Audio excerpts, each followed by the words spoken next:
अब कहाँ है वो पहेलीकार? यही है, इसी महल में बंदी बनाकर रखा है उसे, परंतु कहाँ ये कोई नहीं जानता। यदि तिथिराज को इस महल में बंदी बनाकर रखा हुआ है तो उसे ढूंढना तो भूसे के ढेर में सुई खोजने के समान होगा।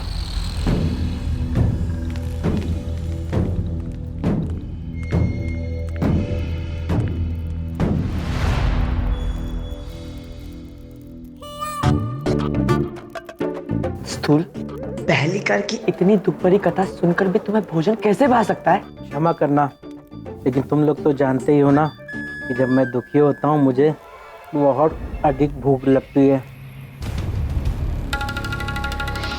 वही तो, भूख, भोजन। यदि पहेलीकार को इसी महल में बंदी बनाकर रखा होगा तो उसे भोजन तो अवश्य दिया जाता होगा ना?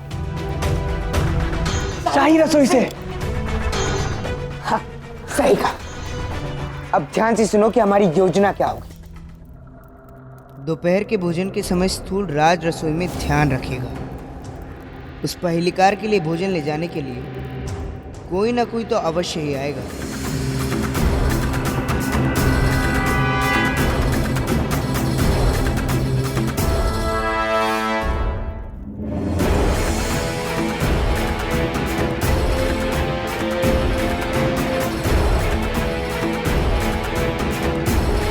कितने वर्ष बीत गए दाई माँ, अब तो उससे भी सड़े हुए भोजन जैसी दुर्गंध आती है। न जाने हम उसे क्यों इस तरह बंदी बनाकर रखे हैं। इतने वर्षों में तुम भी तो नहीं सुधरे ना, वही प्रश्न पूछकर मुझे क्रोधित करते रहते हो। तुम्हारा काम है आदेश का पालन करना, प्रश्न पूछना नहीं।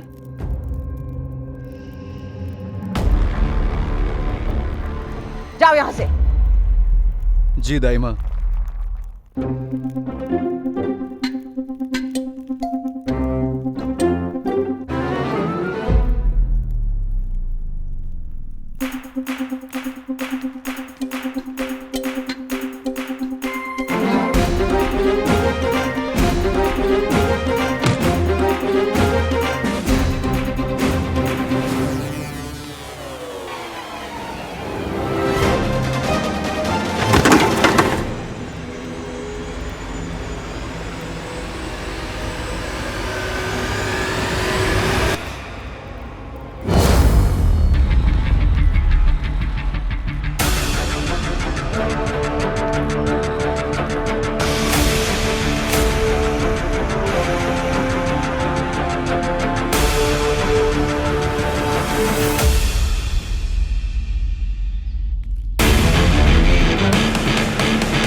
कर रहे हो दास?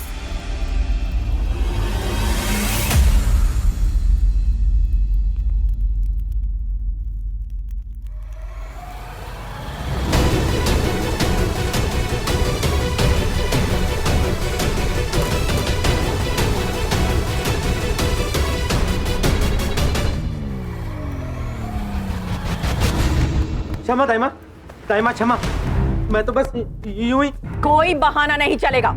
जिस समय किसी का भी रसोई घर में आना वर्जित है, तुम यहाँ क्या कर रहे थे? कुछ नहीं कर रहा था दाइमा। बताओ क्या योजना है तुम्हारी? योजना तो बस यही थी कि रसोई घर से एक लड्डू चुरा लूं।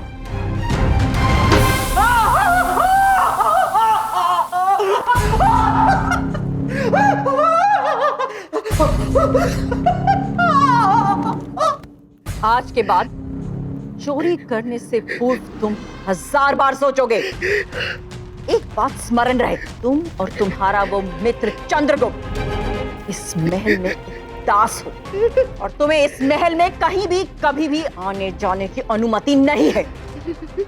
याद रखना ये बात।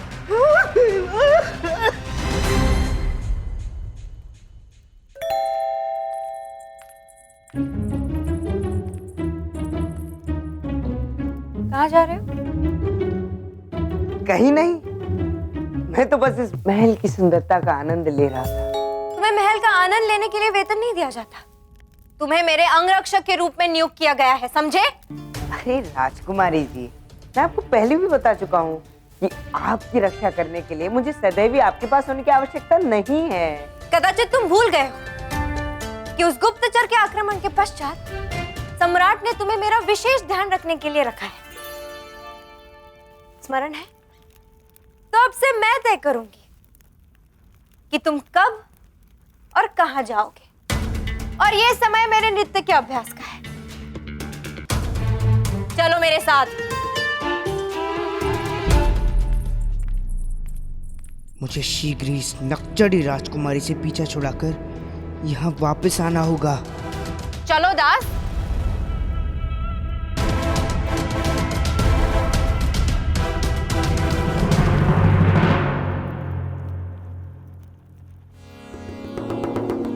महामाते, आप जी कैसे रहे? मैं कुछ समझा नहीं मामहिम। पिछले कुछ दिनों से आप अपमानित हो रहे हैं, कभी मुझसे, कभी उस तिलचट्टे दास से और कभी चाणक्य से। ऐसे में आप जी कैसे पा रहे हैं? मेरा अर्थ है कि आप ये सब सहन कैसे कर पा रहे हैं? मैं तो केवल समस्या के समाधान की ओर अपना ध्यान केंद्रित कर रहा हूँ। और आपके अनुसार समस्या क्या है? क्षमा चाहूंगा मामहिम, परंतु इस विषय में मैं जो कहना चाहूंगा आप सुनना नहीं चाहेंगे, इसलिए मेरा मौन रहना ही उचित होगा। परंतु हाँ मामहिम, मैं शीघ्र ही प्रमाण सहित आपके समक्ष अवश्य आऊंगा। समझ गया। आप अब भी मेरे उस दास पर अपना ध्यान साधे बैठे हैं, जबकि एक वही है जो हमें उस चाणक्य तक ले गया था। लगभग चाणक्य को हमारी झोली में डाल ही दिया था उसने। यही तो संदेह उत्पन्न कर रहा है मामहिम। जिस विष्णुगुप्त चाणक्य को मैं मगध की सेना नहीं ढूंढ पाई, उस दास ने एक दिन के भीतर उसे ढूंढ निकाला। आप स्वयं सोचिए और अपना स्वप्न मत भूलिए मामहिम। आपके स्वप्न में आपकी नाक काट रहा था। स्वप्न में दिखे दृश्य वास्तविक जीवन में वही रूप ले ले, ऐसा समझना मूर्खता है महामात्य। स्वप्न हमें संकेत देते हैं। स्वप्न में दिखे दृश्यों के स्थान पर उन संकेतों को समझना अधिक आवश्यक होता है। आप तो केवल उस दास के पीछे पड़े हैं, इसीलिए उस स्वप्न का सहारा लेकर आप उसे मेरी दृष्टि में गिराना चाहते हैं। अब यही देखना शेष रह गया था। महाज्ञानी विद्वान महामात्य अपने विवेक के स्थान पर एक स्वप्न का सहारा लेकर इतिहास रचेंगे। अद्भुत! अमात्य राक्षस, आपकी बुद्धि निम्नता के स्तर तक गिर चुकी है, निम्नता के स्तर तक। परंतु मैं ये कहना चाह रहा था मामहिम की बस! अब मुझे किसी और से परामर्श लेना चाहिए, क्योंकि आपकी आंख पर तो उस दास के प्रति घृणा की पट्टी बंधी है। अब जब ये पट्टी हटेगी तब मैं आऊंगा आपके पास परामर्श लेने। मेरी बेटी हेलेना का नाम अपनी नापाक जुबान पर लाकर उस धनानंद ने बहुत बड़ा गुनाह किया है, और अब उसे इसका खामियाजा भुगतना होगा। पहले मैं उन 15 रियासतों के बाद मगध पर कब्जा करने वाला था, लेकिन अब मगध पहला निशाना होगा। खूबसूरत लड़कियों में बहुत दिलचस्पी है ना उस धनानंद को। अब तुम उसके महल जाओगी।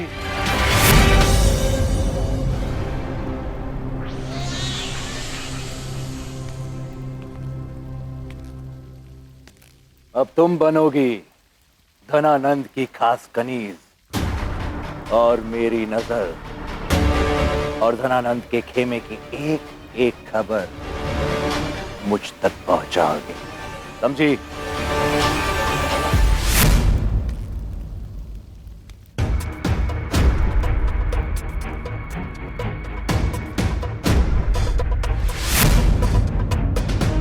उस सैनिक को इसी मार्ग से जाते हुए देखा था।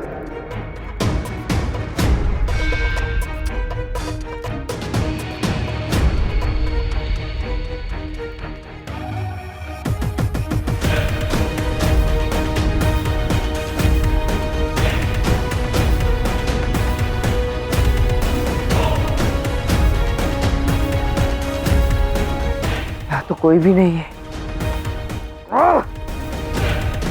उस अहंकारी राजकुमारी के कारण आज मैं इस अवसर से चूक गया।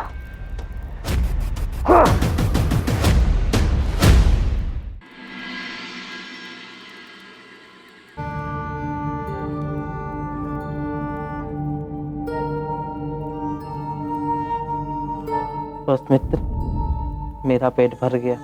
मूर्ख समझा है क्या मुझे कि एक ही रोटी में तेरा पेट भर गया?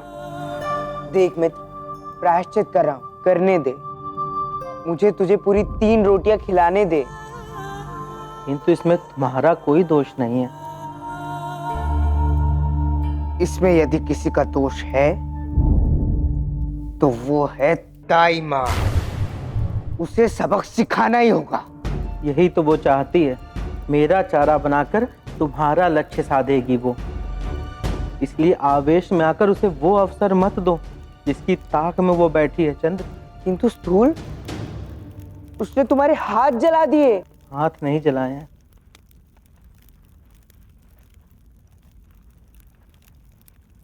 भाग्य खुले। अखंड भारत के भावी सम्राट ने मुझे स्वयं अपने हाथों से भोजन कराया है। ये कोई छोटी बात है?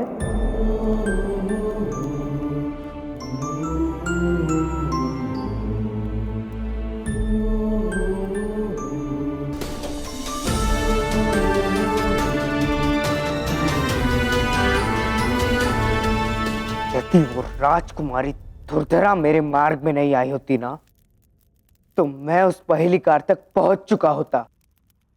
हर ताले की चाबी होती है, बाधाओं के साथ उनके समाधान भी आते हैं। आवश्यकता होती है तो केवल उनके प्रति अपनी दृष्टि को सजग रखने की।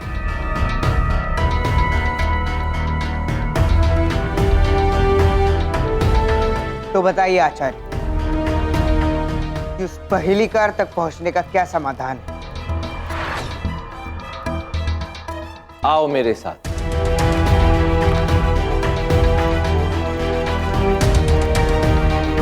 किंतु आचार्य, मुझे तो लगा था कि आप हमें पहेलीकार तक पहुंचने का मार्ग बताएंगे, किंतु आप तो इस वन में ले आए। इस पौधे को काटो। किंतु आचार्य, इस पौधे को काटने में और इस पहेलीकार को खोजने में क्या संबंध है? जो कह रहा हूं वो करो। इस पौधे को काटो। ठीक है।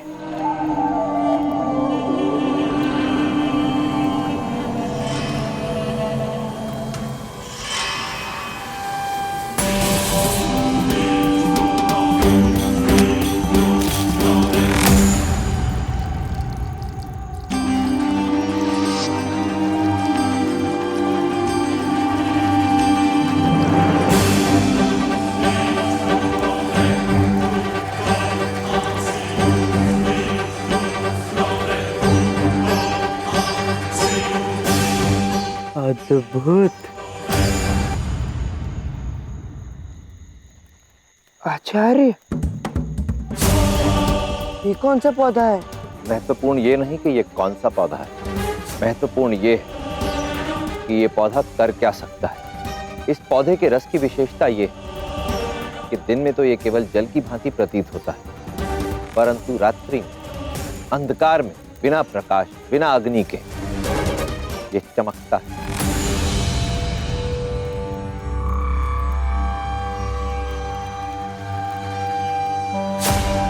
तो इस रस की सहायता से मैं उस मार्ग को खोज पाऊंगा जिस मार्ग से वो सैनिक उस पहेलीकार के लिए भोजन ले जाता है।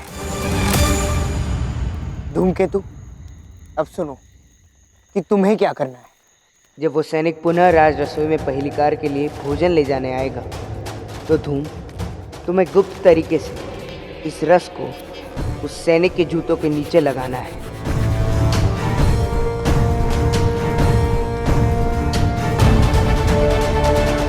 और फिर उस सैनिक के पैरों के निशान मुझे पहेलीकार तक पहुंचाएंगे।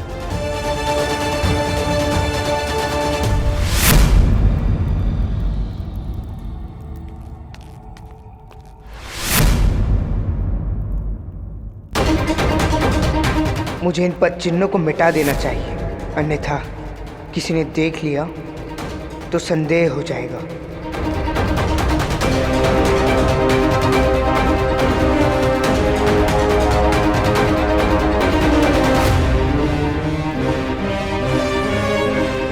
ये पद चिन्ह इसके आगे कहां गायब हो गए? अवश्य यहाँ कोई गुप्त द्वार है।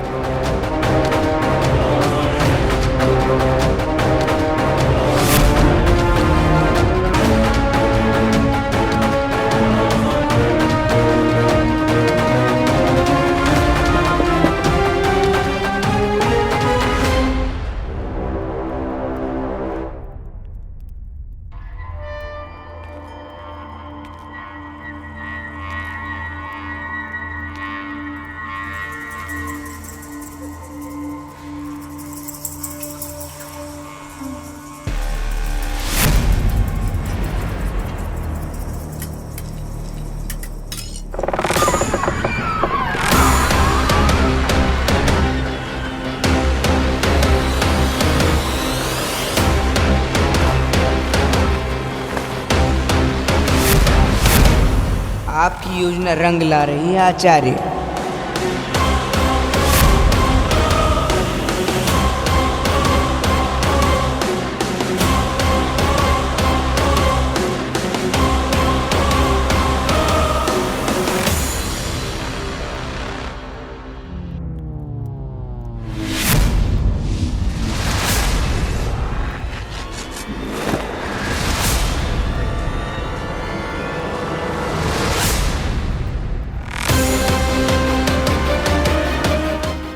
बाहु के निशान यहाँ करके समाप्त हुए। अब कैसे ढूंढूंगा उस पहेलीकार को?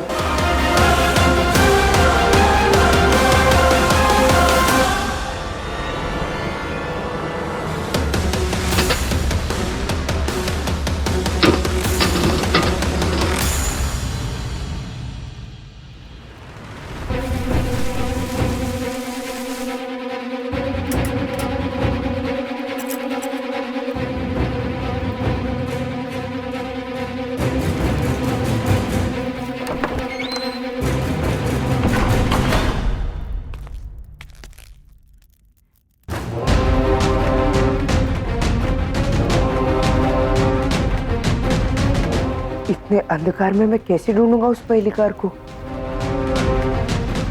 इस पौधे के रस की विशेषता ये है कि दिन में तो ये केवल जल की भांति प्रतीत होता है, परंतु रात्रि अंधकार में बिना प्रकाश, बिना अग्नि के ये चमकता है।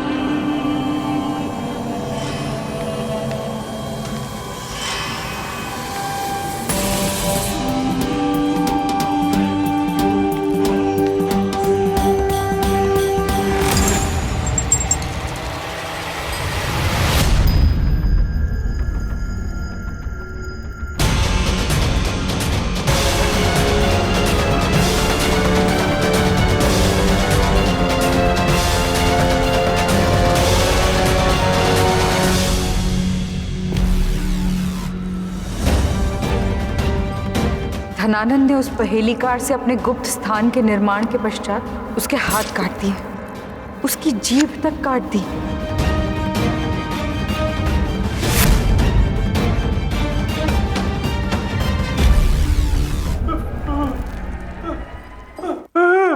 घबराइए मत, मैं आपका शत्रु नहीं हूं, मैं आपका मित्र हूं। मुझे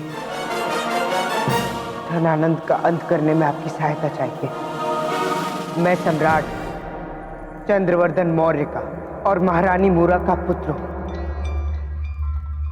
पिपलीवन का राजकुमार चंद्रगुप्त मौर्य।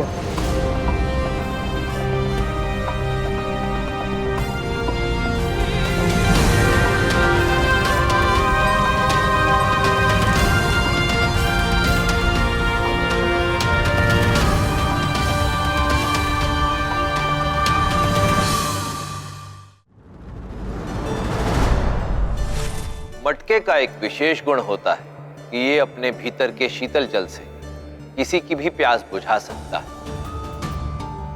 परंतु यदि इसमें एक छोटा सा भी छिद्र हो जाए